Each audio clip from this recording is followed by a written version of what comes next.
kita tengok sejarah palsu ni, dia seronoknya sebab dia sensasi.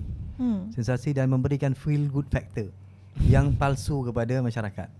Dia akan rasa macam, wah, rupanya kita lebih baik daripada Roman, kita lebih baik daripada Greek, kita lebih baik daripada itu. Tapi adakah benar soalnya? Sebab dia tidak disokong oleh data-datanya. Dan saya fikir antara perkara yang paling utama, kesan daripada pseudo history atau sejarah palsu itu ialah hilangnya kepercayaan masyarakat kepada institusi rasmi. Contoh, di luar sana ramai yang sudah dah lah, memang daripada dulu lagi orang kata buku teks sekolah kita menipu. Buku teks tidak menceritakan kebenaran. Ini satu sentimen yang ada sejak dulu lagi, sejak 20-30 tahun. Dengan adanya social media hari ini dan pseudo history ini membuatkan kepercayaan ini semakin terhakis. Dia pun kata-kata, buku teks kita tak ada masuk dalam ini pun, tak masuk pun cerita tentang Sungai Batu, tak cerita pun tentang Roman, tak cerita pun tentang itu, tentang ini. Sedangkan sebagai sejarawan, kita yang menulis, kita yang terlibat ini, kita berdasarkan disiplin kita itu, disiplin ilmu, historiografinya, metodologinya, falsafahnya, kan. Kita mengambil semua itu. Nak buktikan satu dokumen itu betul pun bukan main susah lagi. Kita nak tengok kalau ini dokumennya, betul ke kertas ini wujud pada tahun 1700 contohnya. Dakwat ini, adakah dakwat ini digunakan? Perkataan ini, istilah ini, adakah digunakan pada zaman itu? Kan? Macam perkataan Hang Tuah.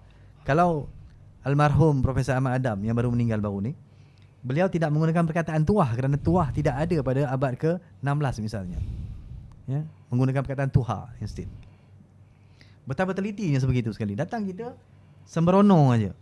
Dan menyebabkan masyarakat hilang bila sesuatu itu datang daripada institusi awam ataupun established, kan?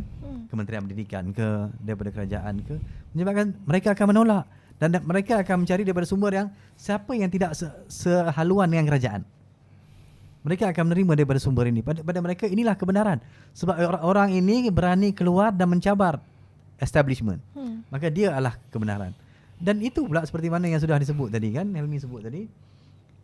Bila dia keluar daripada kolonial ataupun orientalis, dia tempel orientalis je, orang pun kata apa? Ini sumber barat. Kita jangan percaya sumber barat. Sedangkan yang dia rujuk itu pun sumber barat juga. Tapi lebih parah kan Puan Lina, saya tengok seperti mana yang di-publish, diterbitkan dalam media sosial orang yang kita sedang wacanakan menjadi punca kepada wacana ini. Dia pernah merujuk kepada, saya kira, dokumen-dokumen yang tidak sahih. Bukan tidak sahih, tetapi kita pertikaikan. Kita sebagai orang Islam, bagaimana kita kata orientalis tiba-tiba dia menggunakan Pentateuch misalnya. Pentateuch ini saya tengok